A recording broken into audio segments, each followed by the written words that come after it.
ప్రియులారా, మన ప్రభు అయిన యేసు క్రీస్తు నామంలో మీకు శుభోదయం.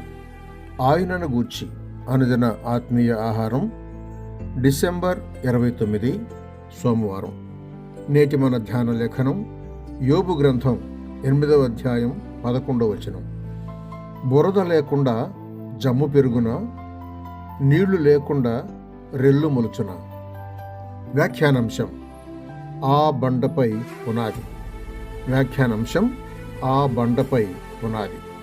వ్యాఖ్యానం: జమ్ము, రెల్లు మృదువైన కణజాలం కలిగిన స్పాంజ్ లాంటి నీటి బురద మొక్కలు. ఏ గాలికైనా వంగుతాయి, ఎటు వీస్తే తదనుగుణంగా కదులుతాయి, వంగుతాయి. నీళ్లు ఇంకి బురద ఎండిపోతే ఆ మొక్కలు కూడా వాడిపోతాయి, నశిస్తాయి. సరిగ్గా వేషధారి అయిన క్రైస్తవుడు ఇలాగే. వారు అపవాది వీచే గాలికి అటూ ఇటూ ఊగిసలాడతారు. మత్తయి సువార్త 11వ అధ్యాయం 7వ వచనంలో బాప్తిసం ఇచ్చు యోహానును గూర్చి అతను ఎంత బలవంతుడో తెలియజెప్పేలా క్రీస్తు జనసమూహంతో మాట్లాడాడు.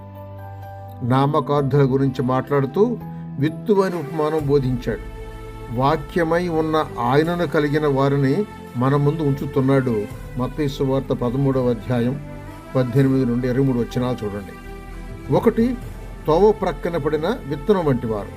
వారు వింటారు, కానీ గ్రహించకపోవడంతో అపవాది తస్కరిస్తాడు. 2, రాతి నేలను పడిన విత్తనం వంటి వారు. వీరు వాక్యాన్ని అంగీకరిస్తారు, కానీ శ్రమ కలిగినప్పుడు విశ్వసింపక అభ్యంతరపడేలా అపవాది చేస్తాడు. 3, ముండ్ల పొదలలో పడిన విత్తనం వంటి వారు.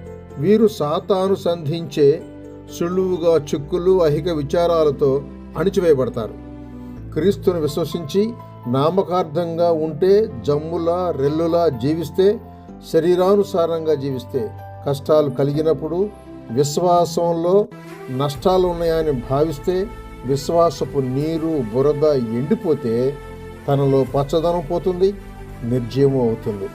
పేతురు తన మొదటి పత్రిక 1వ అధ్యాయం 24వ వచనంలో వాక్యాన్ని జ్ఞాపకం చేస్తున్నాడు. ఎల్లప్పుడూ నిలిచే ప్రభువాక్యం కలిగి ఆయనపై విశ్వాసంతో జీవించాలని. విత్తు అనే ఉపమానంలో 4వ తరగతి వారు మంచి నేలను పడిన విత్తనం వంటి వారు. వాక్యాన్ని గ్రహించి, ధ్యానించి, అనుసరించు నిజ క్రైస్తవుడు.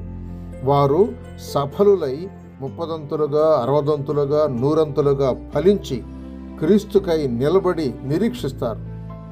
ఆ బండపైనే జీవితాన్ని కట్టుకుంటారు.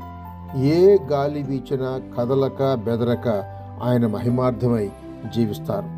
శుభములతో వందనాలు.